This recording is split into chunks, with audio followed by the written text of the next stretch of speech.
Slavs, the most scuffed Slavic type of podcast will ever be, because we're never going to be like who's popular, like Joe Rogan. I don't know. Do you know any famous Yeah, podcasters other than Rogan? that's about it. I mean, I know two Uh, Canadian motherfuckers, but that's about it for me. The jumpers jump. But anyways, this is the Slav podcast where we get drunk while we record our video.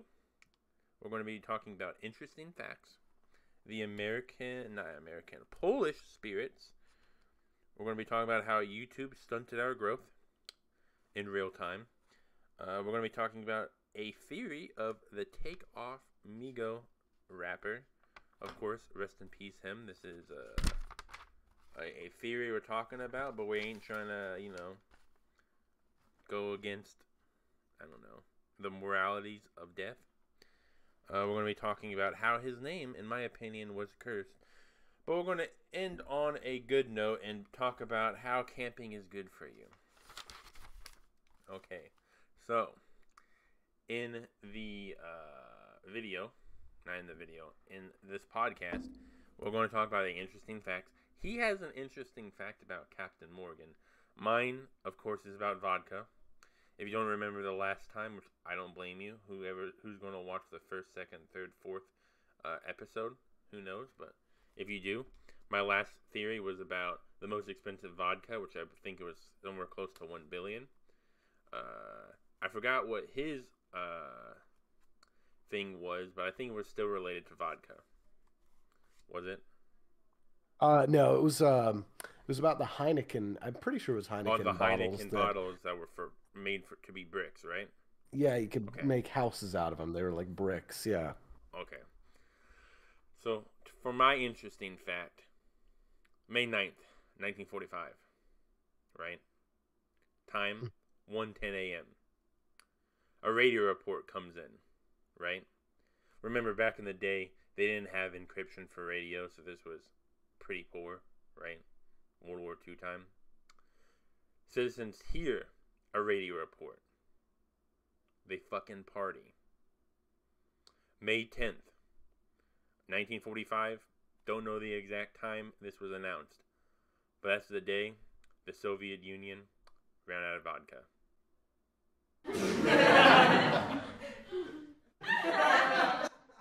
It's hard to hear for you audio listeners, but for some reason it did not pick him up laughing, but he laughed.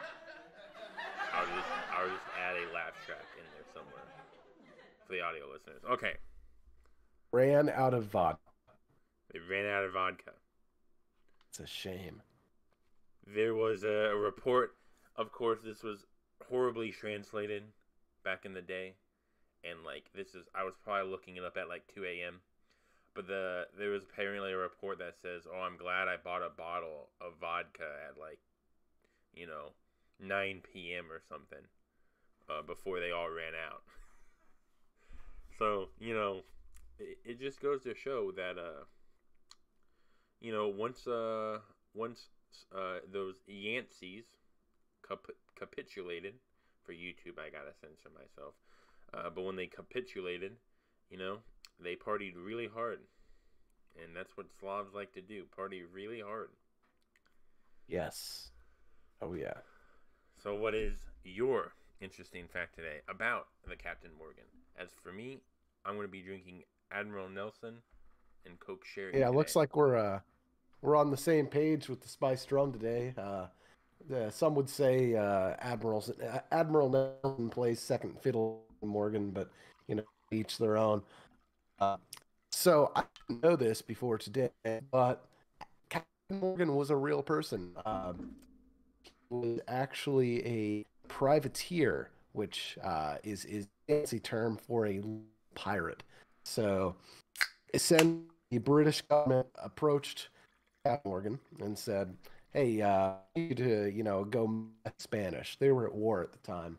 Uh, they said, "Well, just do some messing around, do some trolling, as we'll call it, and you know, screw with Spanish, and we'll let you do it, you know, with no legal ramification. Essentially, what he did for a good portion of time was just go to Spanish forts, held town Caribbean, and would take them over and take their riches and kill everybody there. And since he was a privateer, he was able to keep those riches for himself and became a very rich man. Later in life, after taking over the city of Panama and having a barbecue with their oxen, he retired and became the Hmm. lieutenant governor of Jamaica, and Oh, spent the rest of his life in politics. So, anyways, here's to you, Morgan. Pour one cheers. out for you. Pour one out for the boys. I don't know if Admiral Nelson's a real person. I'll look that up later. He could be. He very well could be. I mean, I didn't know Captain Morgan was a real person. So I mean, hell, he Yeah, might I just thought it Admiral was. Nelson might be real too. So Yeah, now for the let's say Gen Zers, the people who don't know the difference between Spanish, I'm pretty sure you're talking about the Spain Spanish, correct? yeah. Oh yeah. It's the Spain. I just want to make sure because uh, people don't know the difference of stuff. Oh yeah. Gotta appeal to the most common denominator sometimes. Okay, so for our next subject, we're going to be talking about a Slavic spirit who I sort of got a book about right now, but I'm trying to get to because I was originally going to do something way different for a podcast, but with how current things are going in today's politics, I talked about Ukraine or Russia at all. I feel like they would be banned. I would be the main reason why the channel gets, let's just say, erased from existence. I don't want that on my conscience, Yeah. Yeah, it's best just to circumvent those kinds of things. I remember a lot of it on the top of my head, so I won't be able to give you a one-to-one thing, but we're going to be talking about Polish spirits, because if anyone doesn't know, we are both Polish Americans. That's where the Slav comes from us.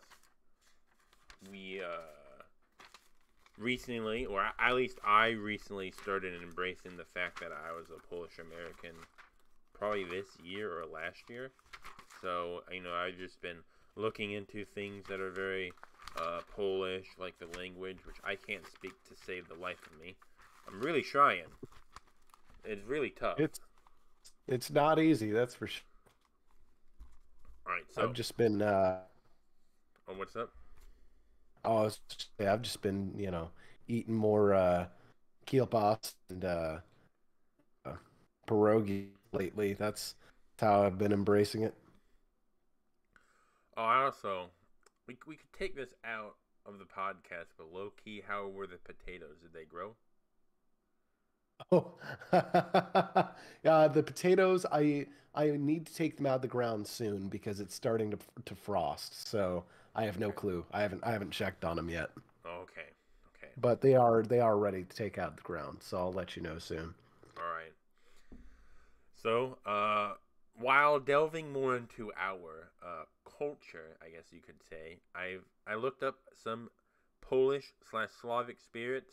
Now, this one is really hard to figure out where the origin is. It ain't like Bigfoot, where it's like modern day cryptids or whatnot, or like the Mothman, where it's like a modern day. Oh no, it came in like from America, right? This spirit I'm talking about is like the earliest known thing is like 1530, right? Hmm. In writing, so like it's give or take.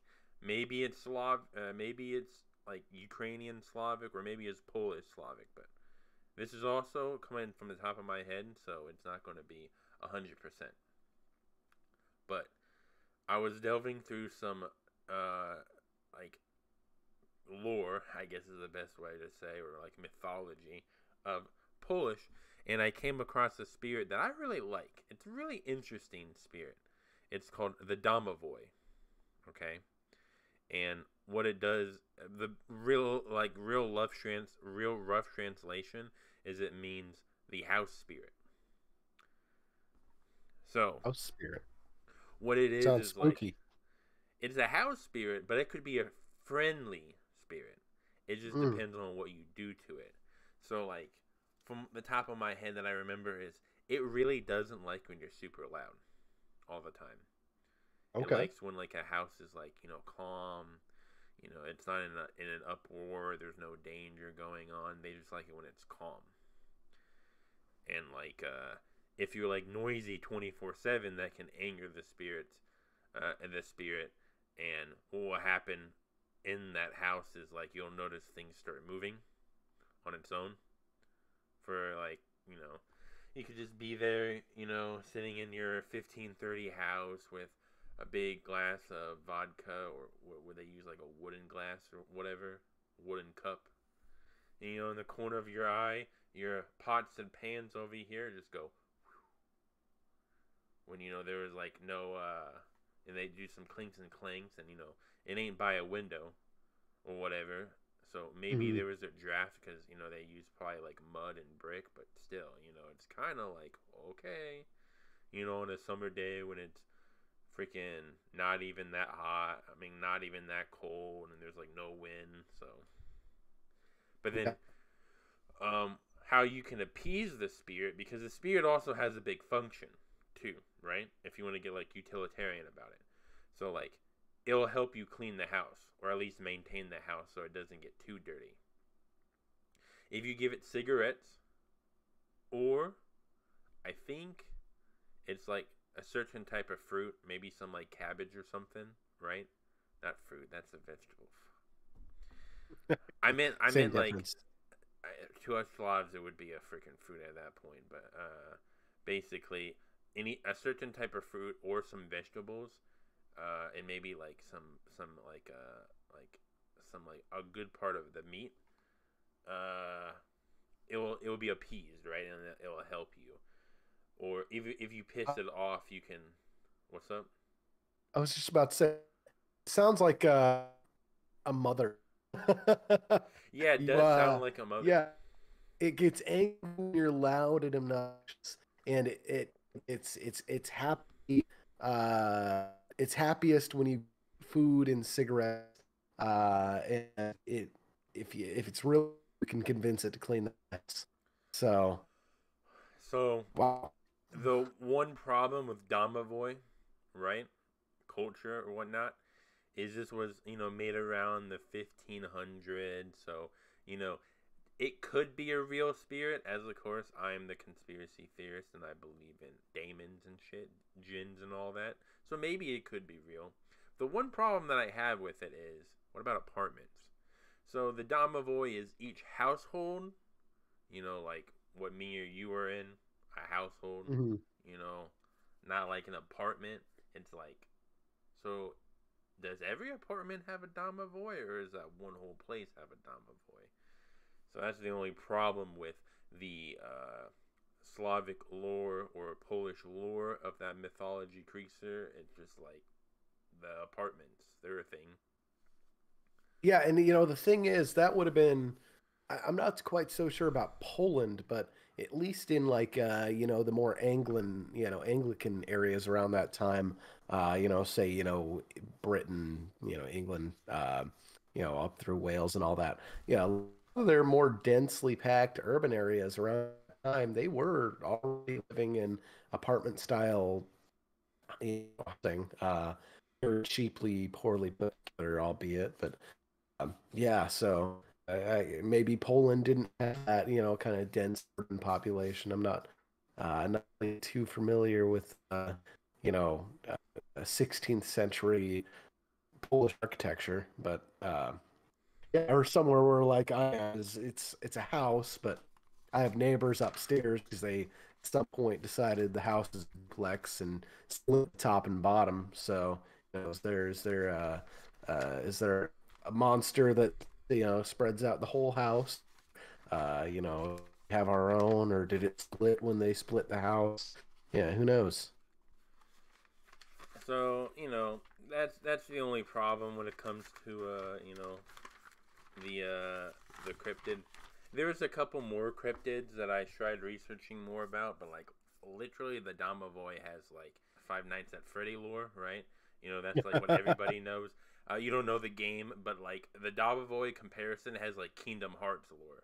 there's just lore on lore on lore on lore on lore. You try to get any of these Yeah. other spirits, there's like a wood spirit or whatever in Slavic culture that's like every time you get deeper into the forest, the more power the spirit gets. So it's like, it could like become the biggest tree, or it could be like, since you're deeply in the forest, it could be like a human, right? But then when you go on the outer edges of the woods, right, it's like it can only be like a leaf or something. I tried looking more into it. It sounded pretty cool, but like, Terrifying. it has like Five Nights at Freddy lore, so I could like go into it, but it's not like lore on lore on lore.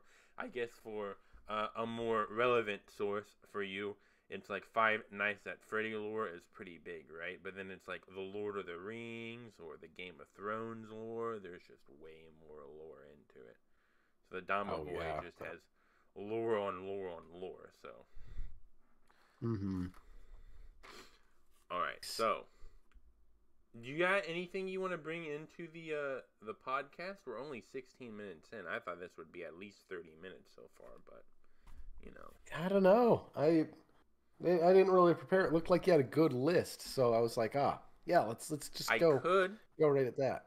If we want to, this would probably help with our ratings a bit. We could talk about the two most Slavic mass murderers that are very popular.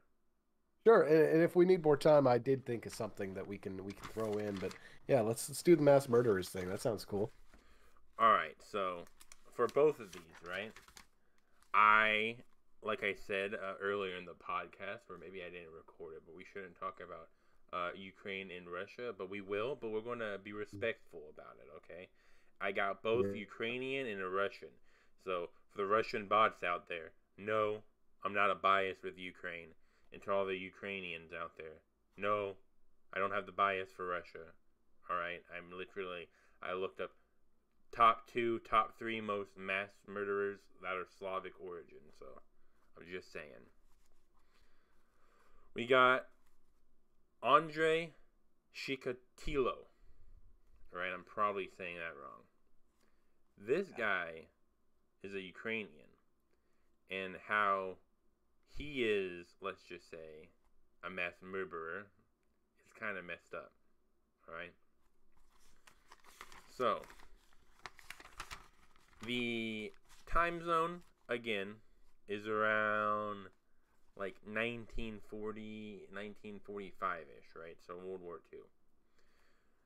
For people who don't know, the Germans took over Ukraine during World War II. It was I think it was a part of Operation Barbarossa, or whichever one was the thing that they just steamrolled all through Russia, or the Soviet Union at the time is what it was called. So they capitulated Ukraine, they took control of the area, and let's just say back in the day, maybe not, maybe Ukrainians are a little bit more rich, but back in the day they were poor. Soviet Union and communism did not like feeding people. Let's just say that much. Which we'll talk about a little bit in this. But he was born in a famine. Not like those Irish potato famines. What losers, you know what I mean? Potato famine.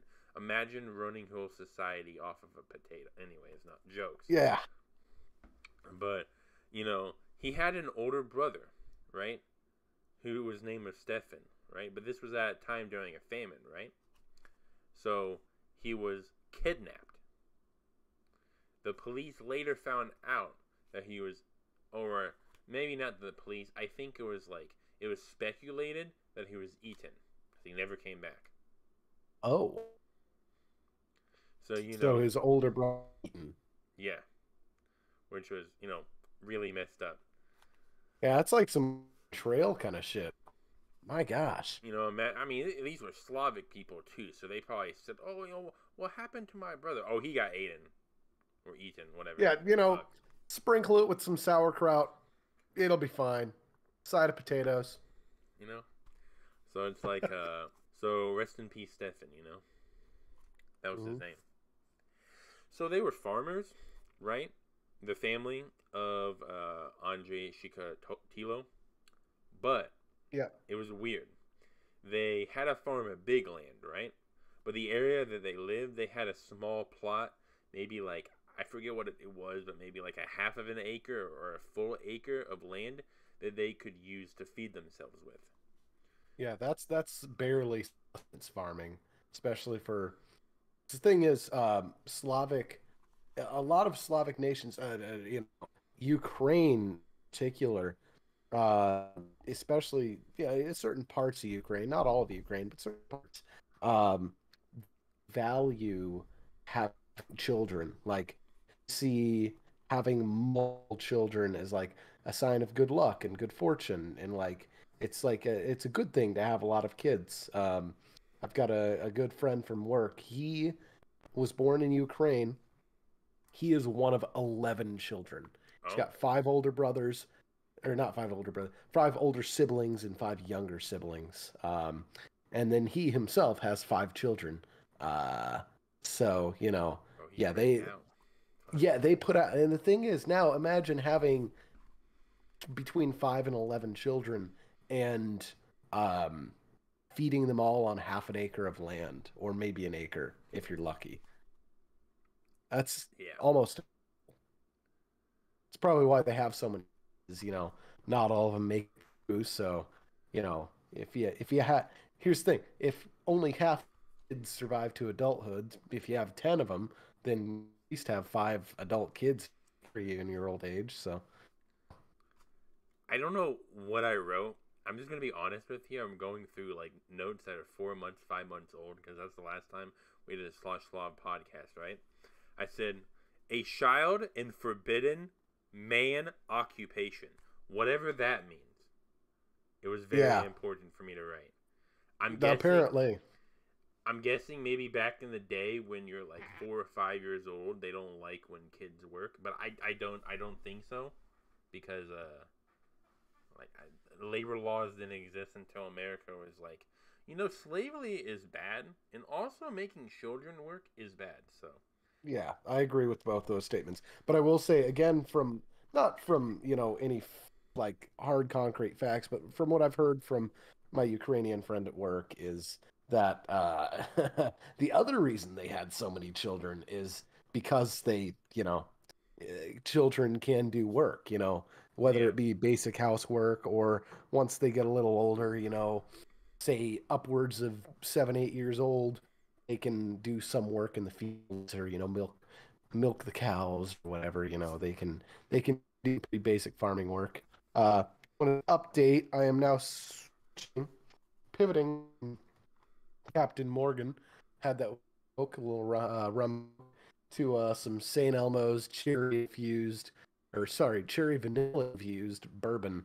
It's very good and goes very good with little cola. the one. So like, I don't like to talk about it a lot, but in the future, I'm gonna get some land because I was born into a family that was able to have some land, and I'm gonna make a cellar, like a bunker cellar. Bourbon's Mm. one of the things that I'm storing for the lifetime. Oh, Bourbon's yeah. just so Oh good. yeah. Bourbon's just so good. I love bourbon. I don't have Yeah. any right now, but it's one of like literally the best alcohols. Other than, in my opinion, top two, well, top three would be sake, vodka, then bourbon. But still, for real, bourbon's so good. I So, actually have a really. Oh, go on. Sorry. oh no, sorry, I just gotta finish a point before I forget whatever the hell a forbidden man occupation was. The next point was during the occupation, right, of those Yankees, Germany, not very good people. Okay, Hmm. they were also treated very poorly, but still, what they did was not very good. Uh, his family had a younger sister through forced measures, if you know what I mean. So, Okay. Yeah. Yeah. Very they, good. uh, you know, and whatnot. But as we know through history, there was a capitulation with Yancey, Germany, because they had to forfeit all their land because they, let's just say, um, thinned the population a lot through various means. Hmm. That Uh, they did. So, uh, by the way, small break. What were you going to say? Oh, I was gonna say, and this might spin it to something, but I've got a very good bottle of bourbon that I have you try. It's local to the Area. Southwest yeah, Southwest Pennsylvania area. Kind of Appalachian. Uh, it's it's this bourbon that was made from a specific strain of corn that they've kind of preserved this strain and been growing it since the uh 16, 17, 1800s. And so basically what the story is around the time of the American Revolution, um, there was a huge group of farmers, community of farmers in the Appalachians, that they had such a surplus of corn, they just they couldn't do anything with it. I mean, the corn was going to go bad if they just stored it. So instead of just storing it, they turned it into whiskey, rye whiskey, bourbon, et cetera, et cetera. They had all Okay. this whiskey. Um, and they had so much whiskey, in fact, that they started using it as currency. They started bartering with whiskey. So if you had to go out and buy a loaf of bread, well, just bring them a bottle of bourbon, bottle of bourbon whiskey, and be like, here you go, you have a couple loaves of bread, and you're on your merry way. Well, newly found America, 1776, we just won the revolution. They decided, well, we need a lot of money. We spent a lot of money on the war effort, fighting off the biggest monarchy in the world at the time, at least from, to my knowledge. Those bloody And redbacks, I hate them so goddamn much. Fuck Britain, fuck a Britain. Sorry. fuck the queen. Actually, they have a king now again. Yeah, wow. Took her long enough. Bro, there's so many. You know how okay, if I asked you what the biggest reason, one of the biggest reasons were why we separated from Great Britain, what would you say that reason was? Well, this is my American history class, or give it, the school system. Not very good, but one thing they like to do is teach history, and the biggest thing was the taxes.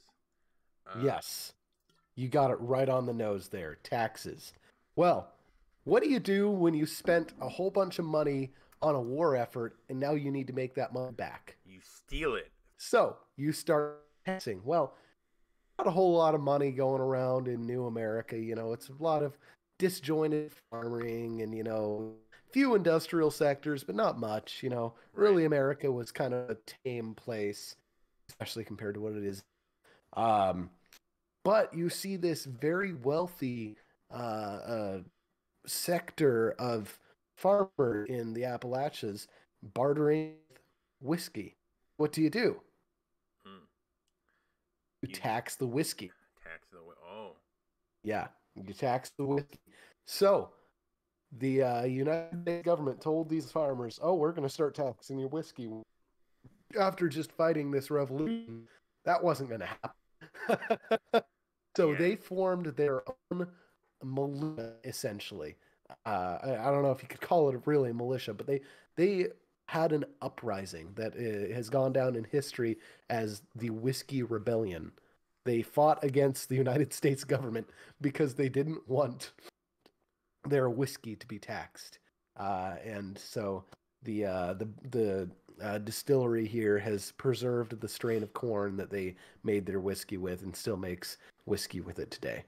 So I'll have to bring that bottle maybe on a future episode of Sloshed Loves. It's over in the other room, but I'll let you try it as well. It's good stuff. I'll definitely have to make a video on it, like first taste reactions. I'll probably, if I remember, I'll probably call it like a whiskey rebellion taste test or something like that.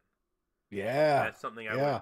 That's the type of bourbon or like drink in general, or whiskey. I think is it bourbon or whiskey? It's hard for me to Yeah, remember. whiskey is like the general term for everything. So you have Okay. like Irish whiskeys, you have like bourbons, Kentucky bourbons. Tennessee whiskey is a different kind of whiskey than Irish whiskey. Okay. Uh, and then you also have like rye whiskeys, which are pretty good. So yeah, Okay. there's easily whiskey is the general term, but a bourbon is whiskey, but not all whiskey is bourbon. Okay. Yeah, Makes sense. just wanted to make sure, because that's something still I'm gonna record it probably, because that's just even if it's not a full length video, that's just something I want to remember. After the war, you know, already, you know, at the time of the recording, we almost went into World War III with some missile hitting Polish NATO land. Okay. Yep, So we're going that through a lot didn't of help. scares, and it kind of messes with people, right? Because all my friends are Marines, and if I'm drafted, I'm gonna hate my life, but I'll become a Marine. Rah rah, murder, murder, kill, kill. So I was kind of stressing on that fact, but you know, World War II, occupation, forced measures of having a kid, probably a lot more manual labor than you ever, had in your life. Let's just say it messes with people in their head, but they start to get a little bit more, let's just say, patriotic, right? So in 1957 through 1960, right, this guy would probably be around like 20 years old by now, right? 20, 25. He joined the Red Army for, I think it was Army service.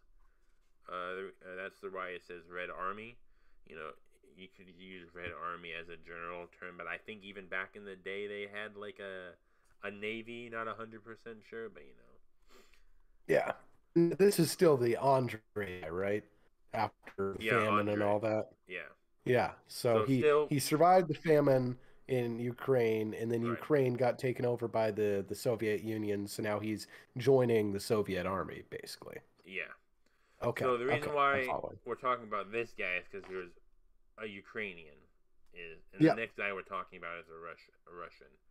yeah, It's got you. gonna, at least for me, names are very important. So that's why, or in like their occupation or where they came from is very important. So that's why I made sure to tell you guys that it was Ukraine, even though Yeah, they were still maybe the Russian Empire or the Soviet Union at the time.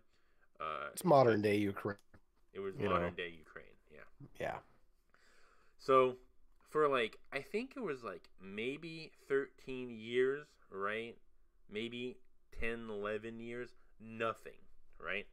Guy got through a famine, uh, you know, forced maybe ate his occupation, brother.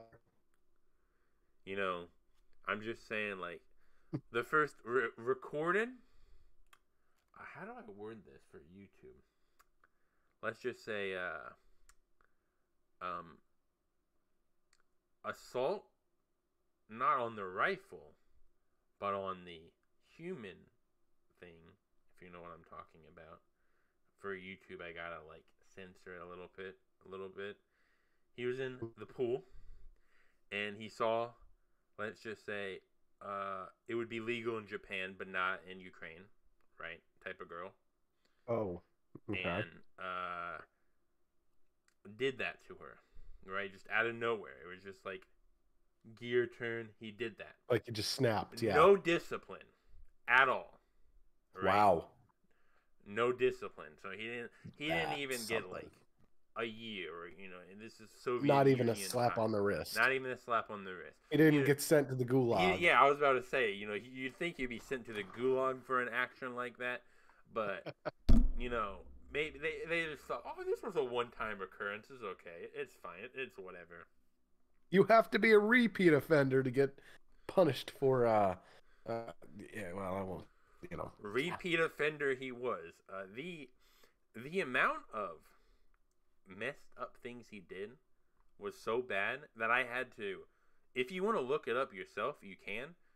But for YouTube's sake and the channel's sake, I like wiped over a lot of the things that he did. But his total count. I was gonna say body count, but yikes, that would have been bad. Yikes. His total count was 50 women and 2 kids. I guess this would be a better word for YouTube. Mutilated. Wow. So between the times of 1973 until his death, which I mean, 52 people in general, that's a year's worth of work, you know, if you do it on a weekly basis. His death was 1990. Oh wow. So in perspective of history, that was like a year before the collapse of the Soviet Yeah. Union. So people know. It was like Sheesh. crazy. Crazy guy. Okay? Mm-hmm. So Hey, that was only a year before Nirvana released their like hit album. I'm pretty sure that was 91. Yeah. Like that was grunge music was a thing when he died. I do apologize. 1990 was not his death. His actual death was February 14th of 1994, where he was buried behind the prison grave, and he was executed with a single gunshot behind the right ear. I wanted to give you actual information and not the falsified information. I really do apologize. Don't know how it slipped my mind. Like I said, 4 or 5 months of notes that are so old. I do apologize. I promise I'll do a better time next time when I am talking about people who have history and whatnot, because I don't like giving false information. Like that rock and roll Yeah. was dying when he died. That is like really recent in history. And Oh this guy yeah. was fucked up. Like, I mean, pardon like, my language, but if you look back through history, everything is really weird. And the only reason why I think the year 1990, in 1 year before the collapses, you know how a lot of Americans didn't even know Ukraine existed until the start of the war? For some reason, Mhm. I know Estonia exists. And I just know it was 1991 that they joined NATO. Or like, they became an independent nation, and they're like, hey NATO, please, NATO, please, NATO, please. Okay. Yeah. That is just such a weird area of the world because you think about it, all these countries they don't want to be part of the Soviet Union because they were their own nations in the 1930s, right? Yeah. Come late 1930s, early 1940s, all of a sudden they're under German rule. They don't have their own government, right? This is, 1940, let's say 1940. Just for nice round number. Yeah. Well, after a couple, 3 years, maybe 5 years of German occupation, all of a sudden Russia comes in and they take it over.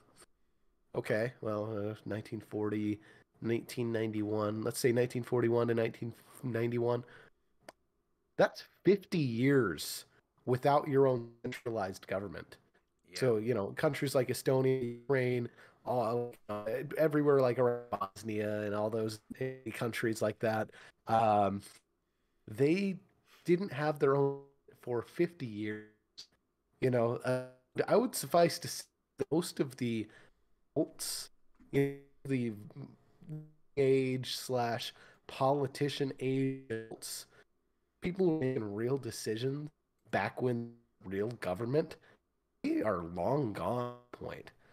So how do you rebuild it after 50 years of creation? You know what I mean? No, yeah. Yeah, like yeah, the reason modern day Ukraine we were talking earlier is because my family is from modern day Poland, but when they left, it was still part of the German Empire back when Germany used to be at least three times the size it is back in the late 1800s. Um, Yeah. and that has nothing to do with it has something to do with the next World War, but it has nothing to do with World War II or any of that. It was just that's how it was. They were, most of Poland was part of Germany. um, Right. so Poland was basically a state of Germany. So on their immigration papers it's Poland, Germany, right? Poland, part of Germany. um, so it's really interesting. We think here in America, like, okay, there was Verdant land with some native people Yeah. that we came in and we basically fucking plowed over. We steamrolled the entire Unalive country. them. Yeah. Uh, yeah, exactly. Game end. A better word. yeah, we game over them. And it's thing of things just turning over like that. You know what I mean? Um, is very foreign to us. Eric has been pretty wrong. It's only split up once in about 250 years, and we, Yeah. we like to keep it that way.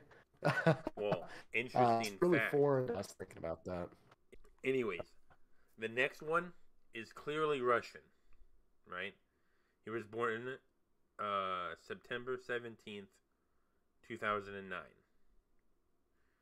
Uh, Oh, no, no, no. He was I forgot to say when when he was born.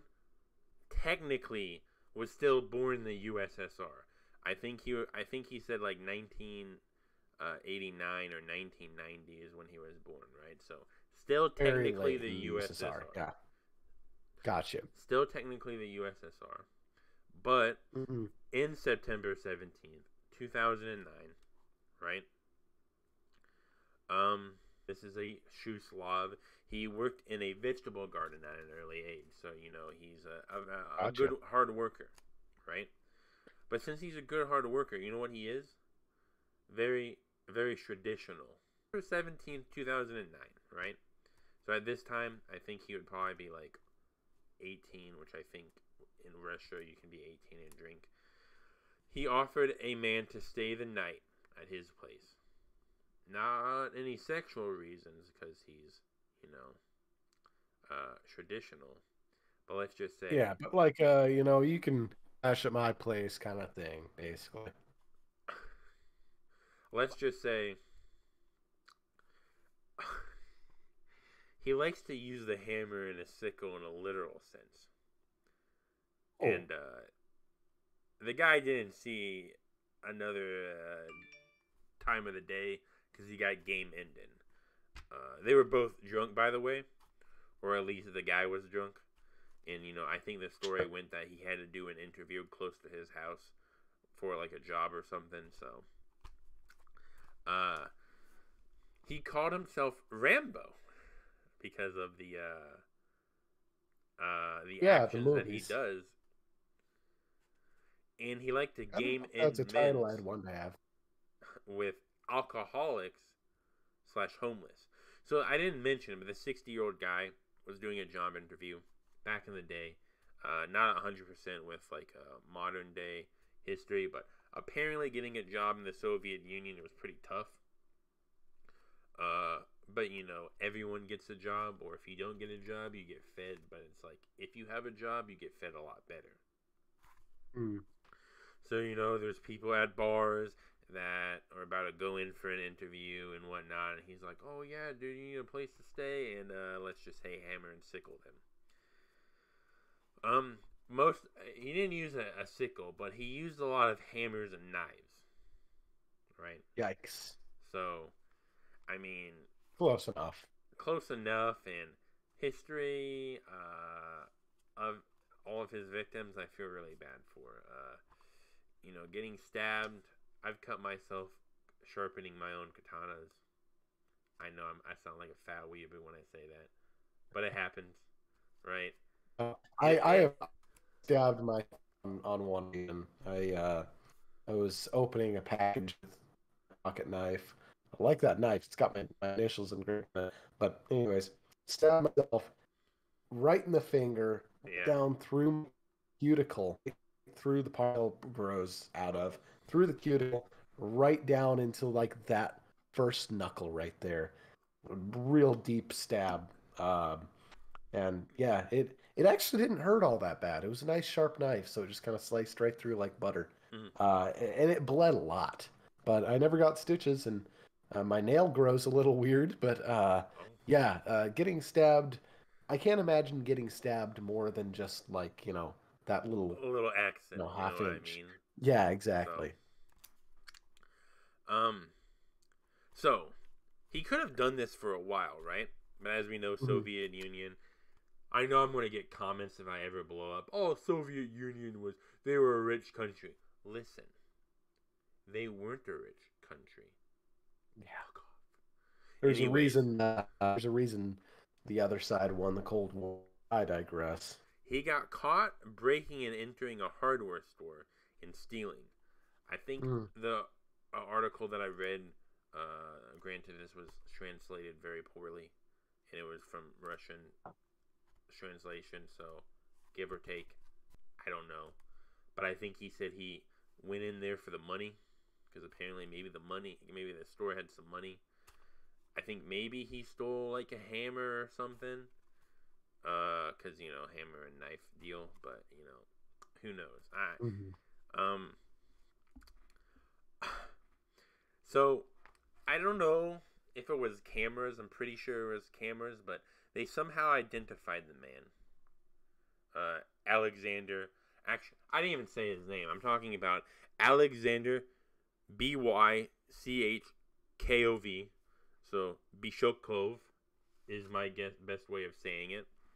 But they found him and his diary, which is very edgy of a name. If I had to name my own diary, probably wouldn't name this. But this was before the internet, so maybe it sounds really cool. Well, not before the internet, but before the internet was like all over the place, right? Yeah. Like 1990s and like 2000s we're talking about. But his diary was called Lone Wolf, and I don't think it's published, but I think some of the things have been leaked.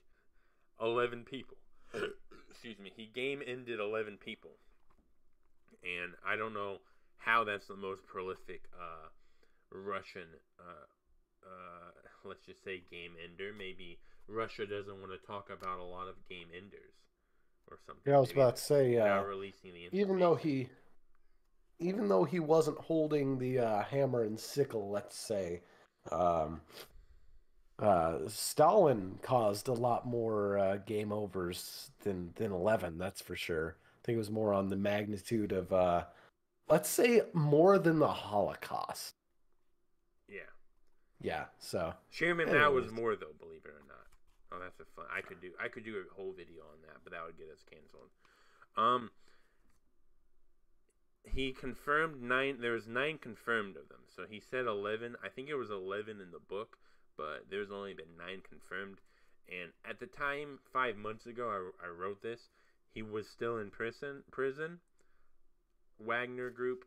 Oh, if you fight for us against this in this war, we'll give you freedom, give or take. Don't know if he's still alive or not, but yeah. So this Wagner Group you're talking about, so it gives prisoners a reduced sentence for fighting in the war. Well, when it comes to any private military class, any private military group, I mean, no harm. And I mean no ill will against, because private military class says Geneva Convention. Don't you mean Geneva Suggestion? So if they really wanted to, they could come after my life and game end me very quickly in probably a very brutal fashion. So any PMC group out that I talk about, I'm not trying to cause harm to your group. But basically, as we know in this current war that is technically still going on, the Russians are kind of desperate for people. They really don't show it, but it kind of shows that they're desperate for people. So the Wagner Group says, if you fight for us, we'll give you a very reduced sentence and we'll give you a wage. Even though in Russian law, if you fight for the country, it doesn't reduce your prison sentence. So I don't know how they're going with that. It's probably all lies, knowing Russia and our enemies. They like to do that over.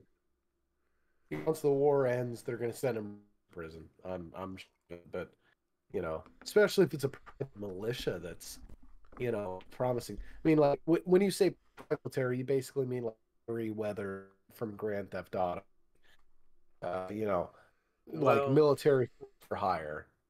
The famous, it's military for hire. The famous enemy. I say enemy, but I don't know. I would like to be friends with Russia for all the Russians bought out there. But our society really hates Russia, so I mean, I'm just saying. Yeah. I believe they should still be a country even after all this shit that's going on. But anyways, a private military class, to do it real quick, is basically like a militia, but it's a step above the militia because they sometimes get black money, if you know what I'm talking about, from the government. That's like, oh no, we didn't get it from the government, but they do. But a militia is like me, you, Snolton, a couple of our other boys. We fund our own group. We get our own firearms. We get our own gear. That would technically be a militia. I guess in a sense, a PMC, a private military class, would be like, yeah, so we have 50,000 mercenaries, 500,000 mercenaries, all armored up, ready. Who's the highest bidder? Who's the highest bidder? So, that sort of ordeal. Mm-hmm. Okay, so now, that took a lot longer, but, I like getting more footage, and I like recording, and we're drinking this time, but we're pacing ourselves to do longer podcasts. Last time, if you remember, I think it was like an hour and a half, and we were sloshed to the point where we couldn't do anything. Okay, so it's a good time. YouTube, let's just say, stunted our growth. They yucked us in real time. Now, I'm just going to say this real quick, okay? What I'm about to say, in my opinion, is probably the most selfish and the most self-serving type of thing. But I made a YouTube video that in real time, if YouTube still suggested our videos, which I think our video got shadow banned that I'm about to talk about, it would have been the best one, right? Growth-wise, okay? I made a video about the Japanese Self-Defense Force, or the JSDF, right? I think it was called The History of the JSDF. 1 hour, right, within the first launch of the video. 0 to 300 views. Which is probably the fastest growing YouTube video on our channel in recent times, at least. With like... Yeah, it usually takes like, I'd say a week to get, for our fastest growing videos, probably a week to get the first few hundred. So, if YouTube kept recommending it, which I'm going to go over in a second. There's a few reasons why I think it got shadow banned, but, hour 1 hour and 30 minutes, right? Maybe people weren't very interested in it at this time. You gotta give me a second. My freaking cat, it fell over. Okay, anyways. No cap. 1 hour and 30 minutes. It went from 300 views to, no joke, 420. No. 420. So, after 2 hours, this video has now the slowest growth of all time. I get probably about 1 view per week now with this. There's a video that I made beforehand that was called Q4 Cheapest Mouse or something like that. I get like 10 views a week on that. And the video is a year old. And it's clearly an insuperior edited video. Sure. I'll send you the video link. I don't know if you've checked it out yet. But my JSDF video, good editing, good audio quality, and then it's not recommended by YouTube anymore. Yeah. That's why a lot of creators say sharing means a lot. Because the more views you get, the more YouTube is like, oh, people are looking at this, so we should. Welcome back to the Unprofessional Sloshed podcast as we're doing this. Of course, my end, the poor Slavic American is having a video and recording equipment issues. I'll blame myself in the future. I gotta get a better job. Okay. So, thankfully, maybe I'll add this into the video, but I'm pretty sure you heard me until I said, I want to hear your opinion. on this whole YouTube situation? Did they cut us, or maybe the video didn't do well enough, so YouTube just said, this ain't gonna do well? What is your opinion? So I think there are a few problems that we run into as a channel. So first of all, we created our channel and we created a lot of our very popular videos and the bulk of our videos back when YouTube was a much different environment. Yeah. You could say things that you can't say nowadays. You know, we've had to censor ourselves this whole time because you know, there's certain things you can't say. I feel like TikTok has had a huge effect on that. TikTok, right? They have to be very careful because TikTok just throws everything they can at people, right? Right. And the way they do that is they just sure that everything, I air quotes, as much as they can make is safe for kids. If they throw stuff at kids, it's okay. Maybe the humor is too complex for the kids to understand, but at least they're not like swearing and talking about death and destruction and things. That's why you hear words like "live," you know what I mean? Or like we were saying, like game end, right? Right. You can't. There's certain things that if you say, TikTok's like voice recognition will pick those words out while it's making your auto-generated captioning, it automatically maybe shadow ban or you just suggest your video less, get out there less because it has these words in it. And that has trickled its way over now to YouTube because YouTube, they want to push shorts. Short is the new discovery method, right? Yeah. Um, they don't really suggest new videos. Your video suggestions, I feel like nowadays are more based on what you've been watching recently, Okay. but they push new stuff to you through shorts. So, for example, right, I the other day I was going through my subscriptions list and I realized how many hundreds of channels that I'm subscribed to that I Right. never see videos from anymore at all. Most of the suggestions I get nowadays are from creators that I like, but I haven't yet subscribed to even. Mm.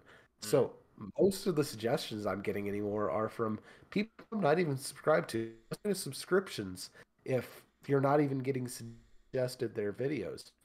But anyways, uh, so YouTube they are kind of going the way of TikTok because it's fast and easy way to do things. Right. And they're putting shorts, right? So us as an older channel going through. So the thing is, okay, back up even further.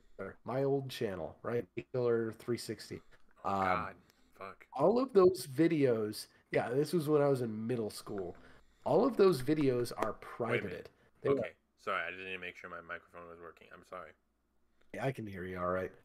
But all of those videos are privated. They are off YouTube as far as I'm concerned, right? Right. Um, and they will never be seen by public eyes again. But for almost a month, sometime last year, just about every week I was getting a notification that, oh, the video is being taken down.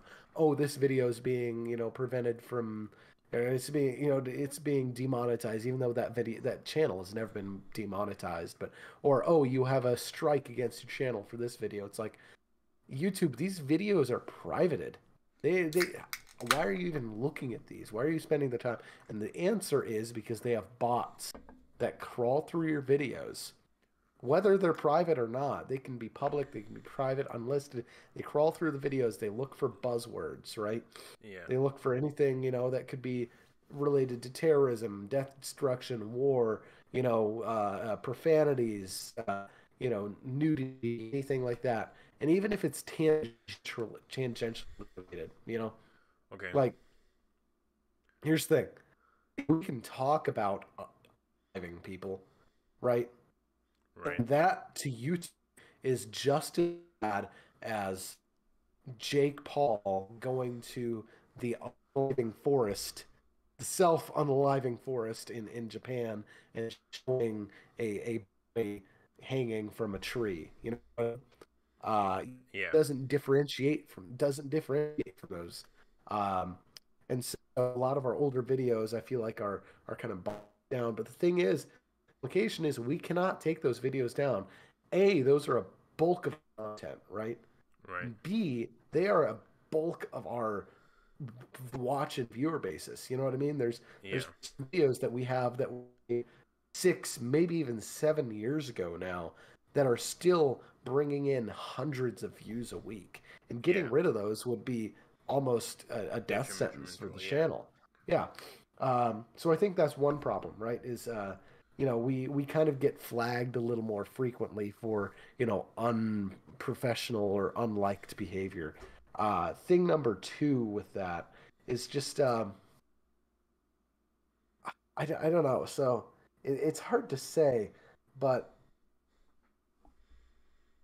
I think it's again, we don't have a very big subscriber basis. We don't have a very big basis of people that come back to see our videos. A lot of our videos are found through Discovery, but like I said, Discovery now YouTube is trying to do that through Shorts. We don't do Shorts. We don't put out enough content to make Shorts. So I'm not quite so sure how we would navigate that. But also say I don't see short permanent thing, and I think for Right. long term growth, it might not be something we really need to worry about. So I've been discovering channels lately entirely without the use of shorts. Right. I've still been doing it the old way. I've been finding more through the use of shorts than I have not with the use of shorts.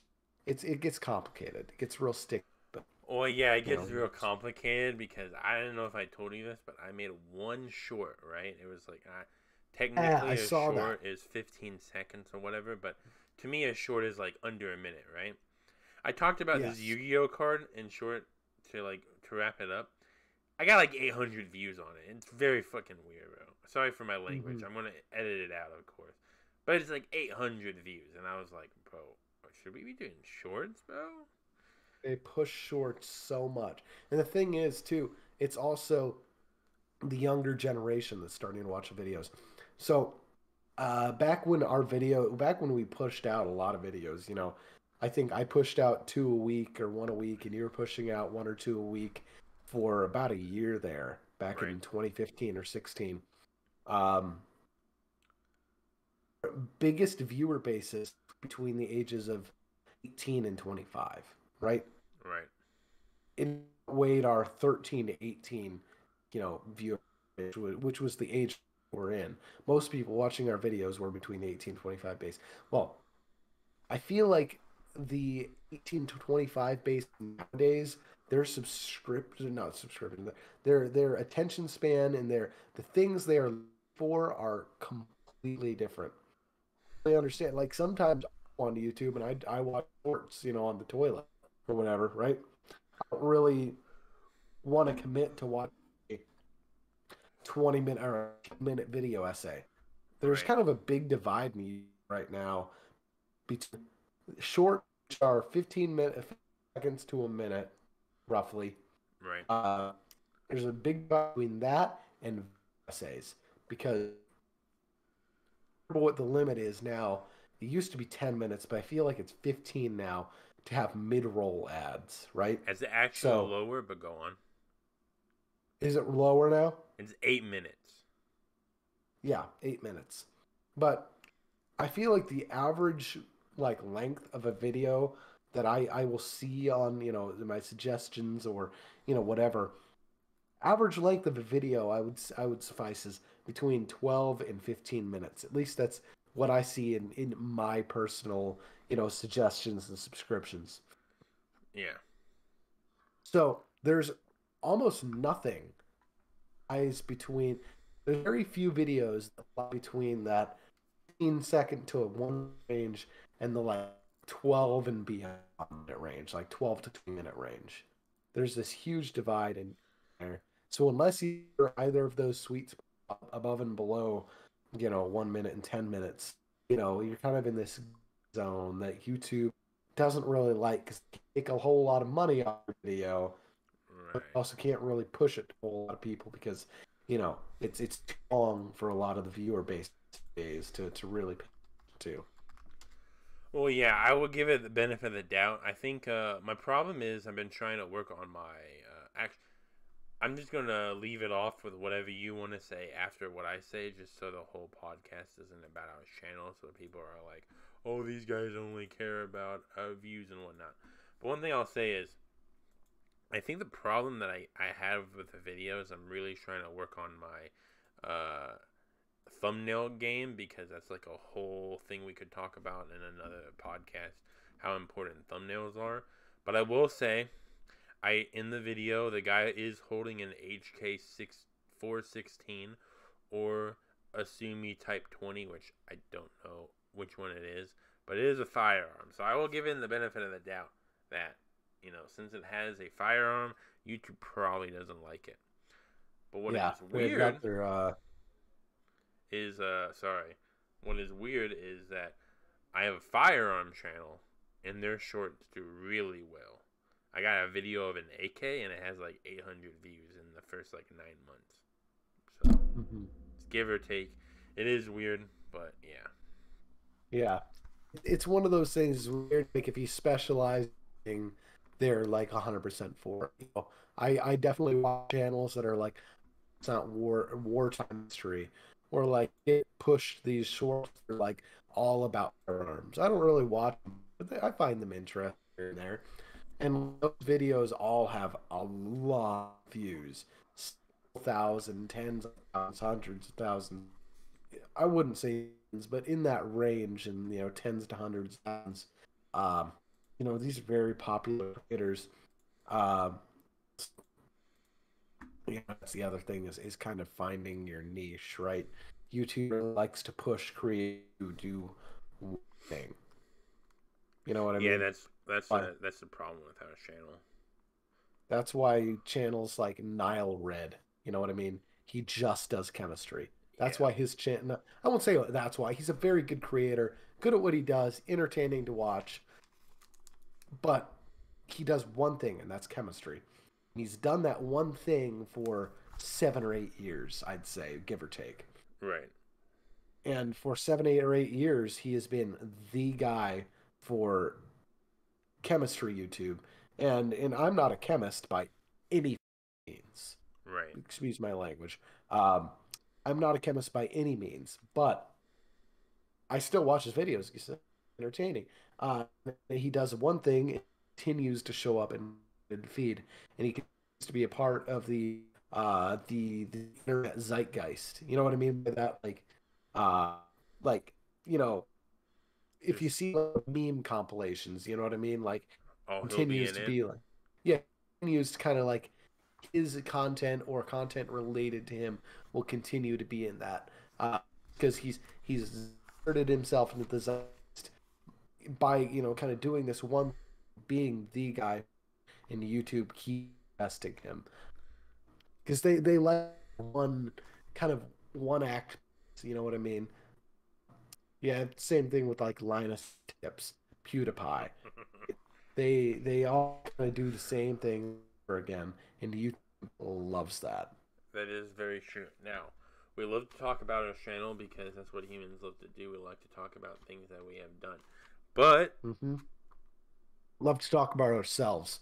We're going to talk about ourselves because we're selfish creatures after the video. Because I want to get into something that's very, at least I think, is interesting. Alright, so for the YouTube video, I don't know, maybe you're Indian and you barely know a lick of English. I'm not trying to make fun of them. It's just YouTube is known for outsourcing stuff. So what I'm going to try to say is very clearly is I'm a conspiracy theorist, but I do like to, use reason and logic first before I go directly into a conspiracy theory, okay? So what I'm about to say is it's just a theory. Do I believe it per se?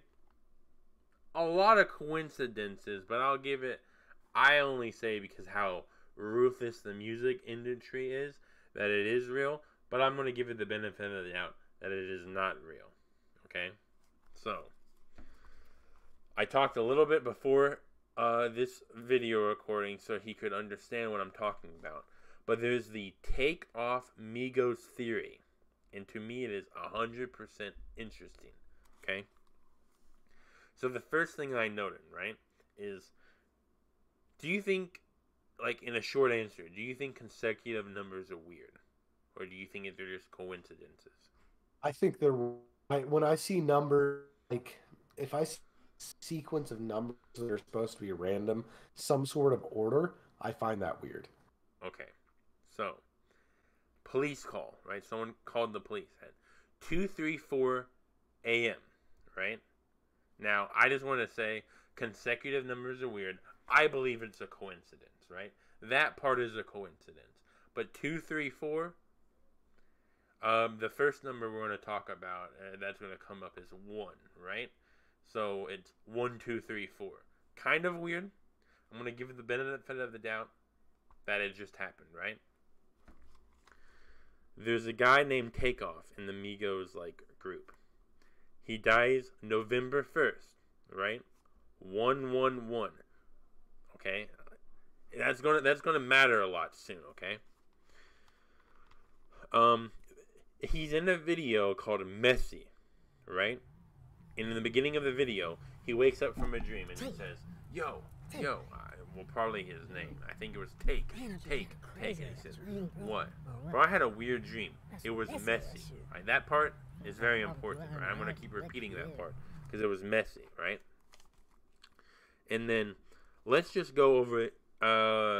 What I like to say, the etymology. Etymology to me is important when you're looking through things because it reveals a lot. But mess is a supply or provision of food.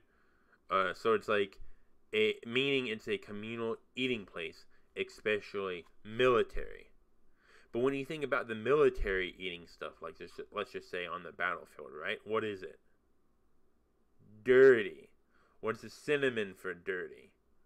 Messy. Messy. Not 100% synonym, but you could still use it in some contexts, right? Mm-hmm.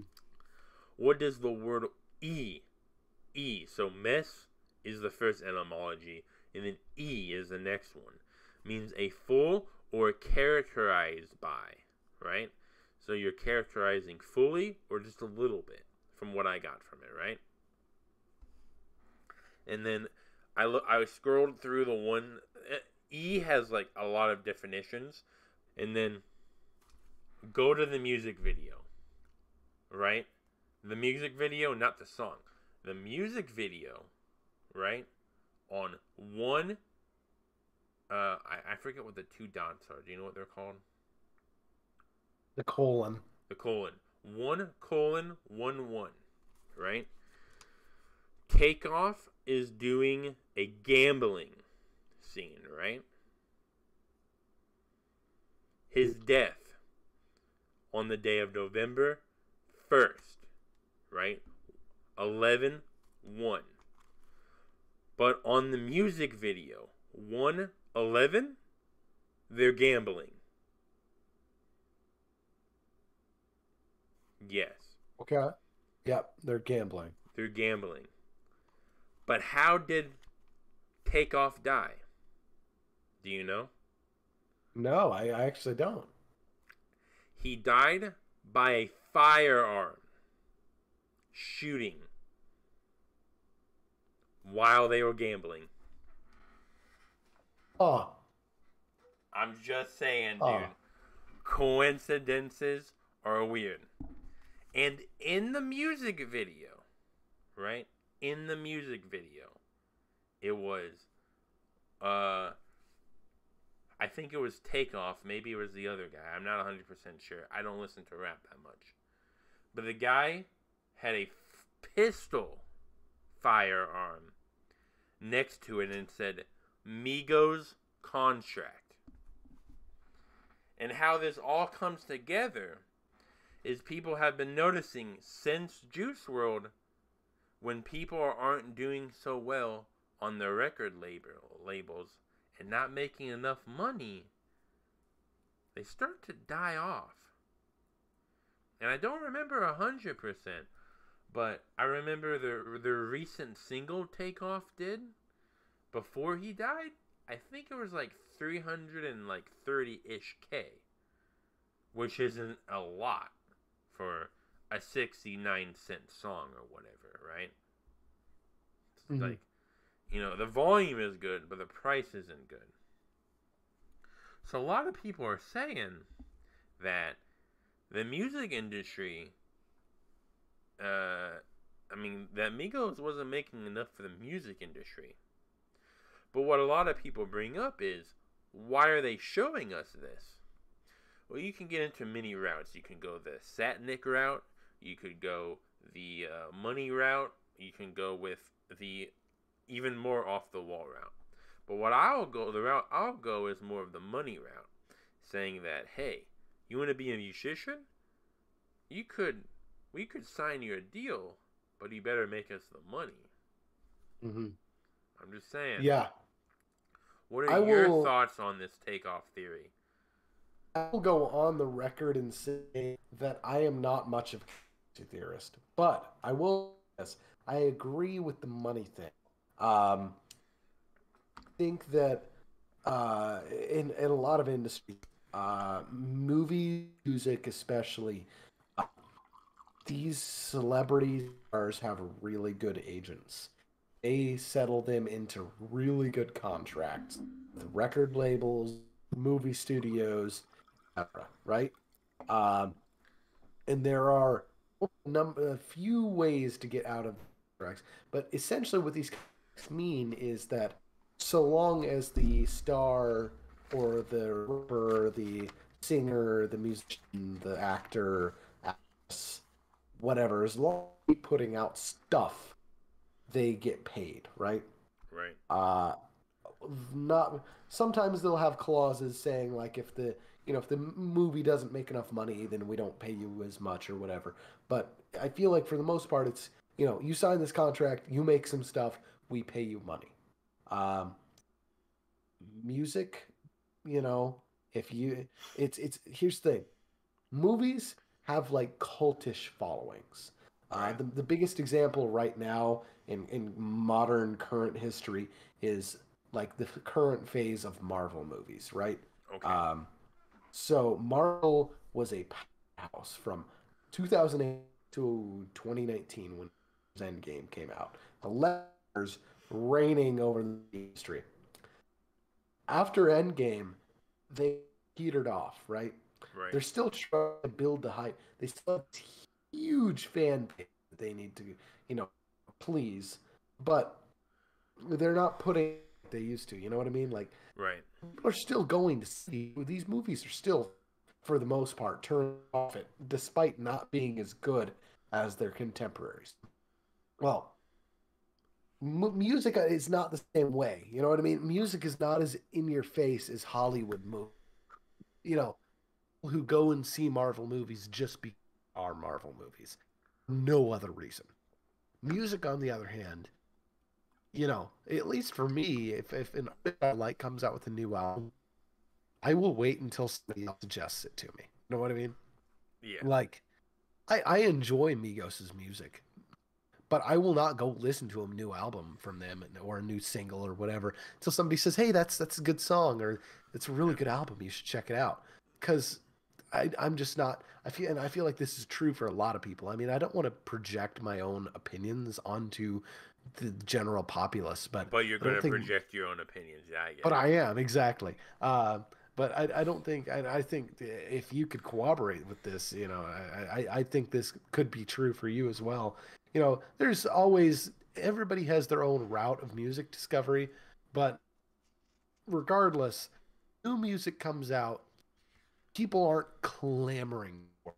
Maybe a new Kanye West will come out because he's kind of got a cultish following, right? For better or for worse.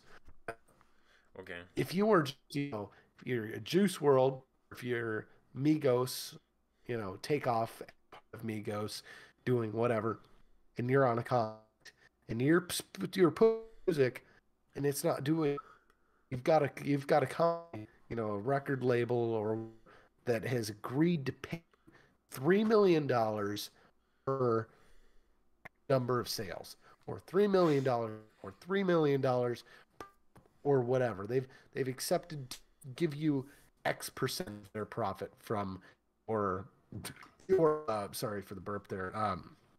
Uh, Accepted to your product for do all of your marketing, and all they have to do is give you a cut of the profit.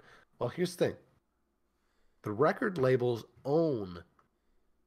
Say you have a record.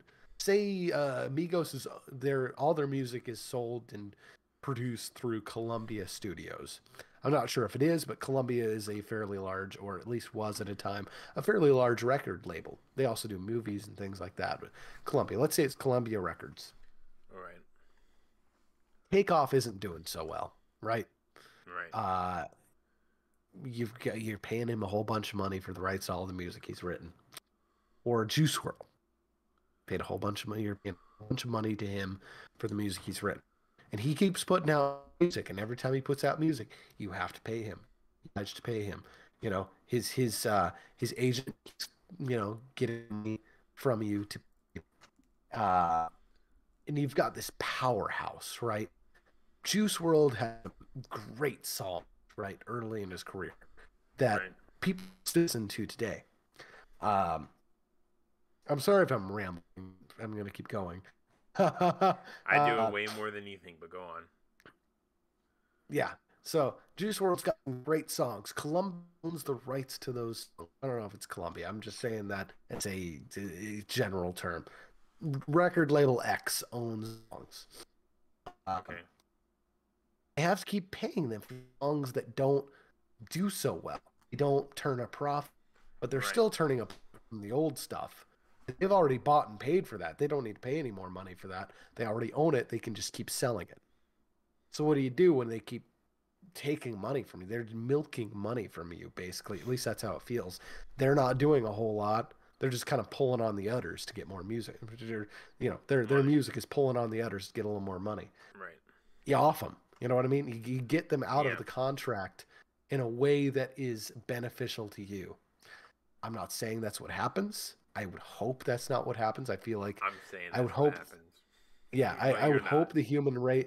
I would hope the human race is beyond that point where we would kill people off to get them out of contract. But again, I wouldn't be surprised if that's the case in some cases. My point in this is saying why that would happen. You know what I mean? Yeah. Records, I feel like they could feel trapped sometimes in the agreements, the contracts they get talked into by agents, and a lot of modern pops only have a shelf life of a few months or maybe a year.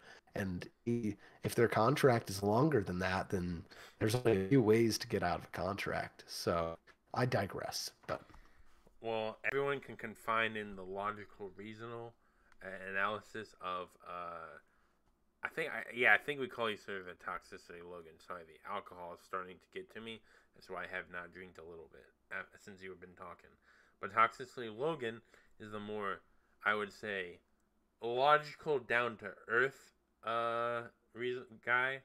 Everybody can confide in me, who is the logical, religious type of guy, not figure. Sorry, but I believe Satnick runs the whole music industry, and the guy wasn't making enough money, or the guy wasn't getting enough attention, and he, not he, but he or she, the Bafumamit, or whatever, for YouTube reasons, I have to censor myself, but maybe she decided to get rid of Migos. But I digress. This is my podcast, so I won't let you get another say in whatever I said. We're going to go on to the next thing that I have, which is etymology is a very important thing, right? After I learned about etymology, I learned about my etymology, and I'm good, right? So, I won't die an unsudden death. But Takeoff's name was cursed to begin with. For anybody who's inspiring to be an artist, please just look up your name, right? So it could be King Aiki for me, right? So look up King etymology and then Aiki etymology. So me, I won't die an untimely death, right? Takeoff, right? So whenever you look up etymology, you'll have multiple meanings for the world, right? So I roughly do the first or the second one to mean whatever is going on with my current theory that I'm going with. But take, right? The etymology to take. What do you think it would mean to take? to to uh to You were acquire you were without right. permission. It's actually the first one was to siege. Siege. You were about to say it, but you thought it was too lower. I don't know. You just thought it was incorrect. But it is to siege, right? So when you take something, usually back in the day, people instead of saying take, they would say I'm seizing this. I have sieged this. So like when you take a castle, right? You would say we have sieged the castle. Sure. So take etymology is to siege, right? So it's to like, if I was messing with takeoff, I would seize him from moving, right? Which I wouldn't do. I've never met him. Of course, I can't meet him now, but if I ever met him, I wouldn't siege him. But what is off etymology think? What do you think it is? To remove. Off. Right. To remove. The very Yeah. olden time, which I think it was like 1920, is when this was first recorded to do, was the off etymology is to kill. Right? So Yeah, to me, to off somebody. take off meant to siege and kill somebody is what I'm going with. I'm just saying, Yeah. if you're going to make your rapper name, make sure it has some meaning to it. So I looked up what Logan means in etymology, right? And I think it means something with the Bible, and you don't commit anything or you don't sacrifice anything. So if you came out with little Logan, I don't know. I tried up looking a little shiggy. I couldn't find anything, but if you came up with little Logan, right, and you became a famous guy, your name wouldn't be cursed to begin with. Yeah. I looked up I got you. King Aiki. Aiki means to defend.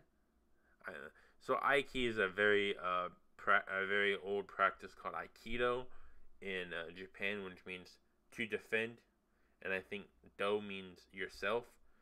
I don't know the etymology 100%, but the main etymology is Takeoff's name was cursed to begin with. Okay, so all future I was about to say the PE word, but future rapist out there in the world, up and coming or not, maybe you want to change your name if it's a curse to begin with. I don't know. What's your opinion on naming yourself? To me, names are important, but what about you? I feel like names are important as well. It's got to be indicative of who you are as a as a content creator or a celebrity or a star or entertainer or what have you. There's definitely certain categories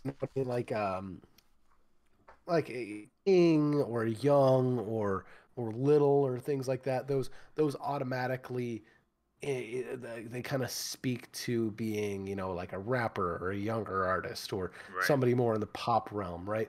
Names are extraordinarily important. You don't want to name yourself, Oh, I'm not yeah, gonna say it. Sorry. You don't yeah, want to name yourself a little Stumpy. yeah, things like that. You don't want to you can easily write yourself into a corner. Uh, think about Young Gravy, right? Um, he's, he has solidified himself as a comedy rapper, basically. He raps about things in a comedic light, and that is very much highlighted by the fact that his name is Young Gravy. You know what I mean? Right. He's named after a food. You know what I mean? Right. There's just something common in itself about that. Gravy.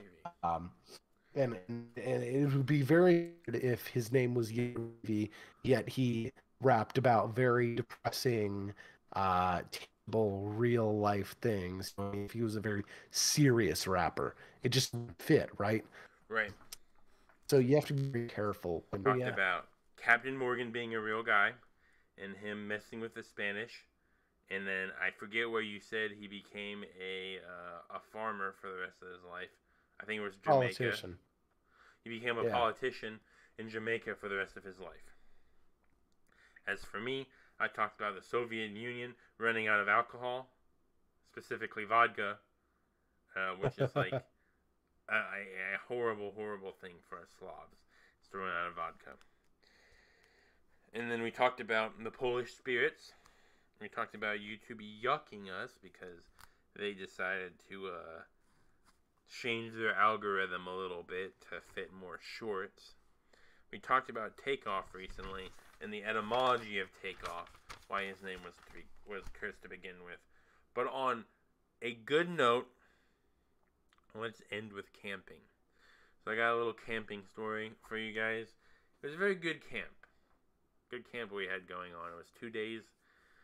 2 nights I slept on a cot, which I will say that the first time that I've ever slept on a cot, it was the worst thing in my life. The fourth and fifth time, which was around this time when I was camping, wasn't so bad. You know, I think my body has adjusted to the action of sleeping on a cot every now and then, so it's good for me. I can sleep on a cot more, and I can, not go insane because the second time I was sleeping on a cot when I was doing Boy Scouts, even if that's still a thing nowadays. When I was doing Boy Scouts, it was horrible, but I could get through it. Being an older, heavier set gentleman, sleeping on the cot was the worst thing in my life. But during the third or fourth time, I had a lot more energy. But I suggest everyone out here, even though it's cold, people do not like the wintertime. I am okay with the wintertime. But the winter is super cold. I suggest if you have enough of a generator to heat your campsite, your tent up, so you won't freeze to death, I recommend camping. Fresh air, fresh land, seeing wildlife. The 1 minute story that I want to talk about is when I was camping, right? Me and Noon had our firearms, and what I'm talking about is the AK. He had an AK, I had an AR, right? Just on our shoulders. We don't have the license to hunt right now, and we did not have the what's it called? It wasn't the hunting season. By noon, it's I'm gonna tell you after stream who it was, but he doesn't like his name being pronounced to the world. But when we had our rifles, we saw the deer, and they were like 50 meters, not 50 meters, like 50 yards from us, right? Mm. And we're quiet, right? We're like SpongeGar. We were like, Yeah. we were so tempted to do it, but we didn't do it, so it's okay. Yeah. Real quick before I get into it, I just want to your point about in encountering wildlife. I think wildlife edit is super important for everybody. Oh, yeah. I was hiking at a local trail around here, and it was a really like suburbanized trail. You know what I mean? Like the trails were like ground over, so they were, there was no mud or anything. It was very easy, very level plain stuff like that. Not my kind of hiking. I like more, ups and downs and a lot more, treacherous stuff. I like some more rigorous hiking, but I digress. I was still hiking here. And I saw a deer. It must have been at least, or not at least, at maximum 15 feet off the trail. You know what I mean? Like, yeah, like you could like lightly huck a rock at it. You know what I mean? You could just do that and throw a rock at it. Like it's right there. Which for the deer itself, it could take one big gallop. It could take like one good sized gallop and the trail with you. Right. It wasn't just a deer, it was a buck. Full of horns and everything. And in my mind said, stay away, look at it, appreciate it, get the hell out of there as quick as possible. You know what I mean? I'm not going to say don't look at it, because you're going to want to look at it. You're going to want to see a cool buck, but get away from there. That thing can kill you without even thinking about it. It weighs as much as a small car, has giant horns, horny, it's horny, and it you around. I'm just laughing because there's the two mindset of men, right? Oh, get away, it's a beautiful creature. You don't want to harm it. Me, kill, murder, murder, kill, kill, murder, murder. There was a group of three, might have been teenagers, maybe very early 20s individuals, two guys and a girl. Um, and they were standing there taking pictures of it and just standing there and ogling at it for, a very long time. And they're like, they looked at me and they were so surprised I was just walking by. They're like, "Don't you see the deer?" I'm like, "Yes, I do. And if I had any advice for you, it would be to walk away." Mm. Um, and I feel like there's not enough proper wildlife etiquette. Um, Recently, I went in the Don't in give the yourself away, but let's just say you went hiking recently. Yes. it was in the Grand Tetons, which is pretty far away from where I live. It's Okay. super and out in Wyoming. Um, Okay. so I went on a trip out there, went hiking. Uh, I personally, didn't really put much thought into this. There are bears out there. There are animals that can easily kill you. Oh. Yellowstone actually recently introduced wolves to the Yellowstone is not very far from the Tetons. There are plenty of predator type animals to worry about there. You have to have the.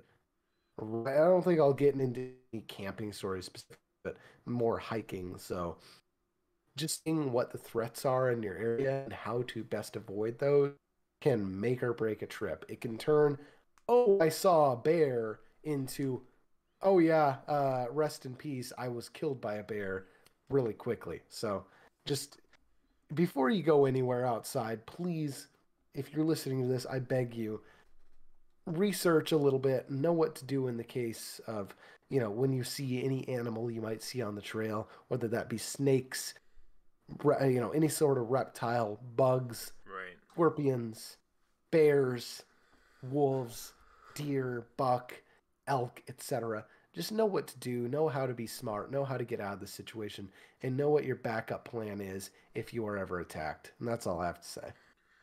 But yeah, that is the end of the Slosh Swab podcast. Unless I have nothing else to say, but do you have anything else to say last minute? It's been about 2 hours that we're recording. I'm probably going to cut this down a little bit, but it was a nice recording session. Have a great Yeah, it day was or good. night, everybody.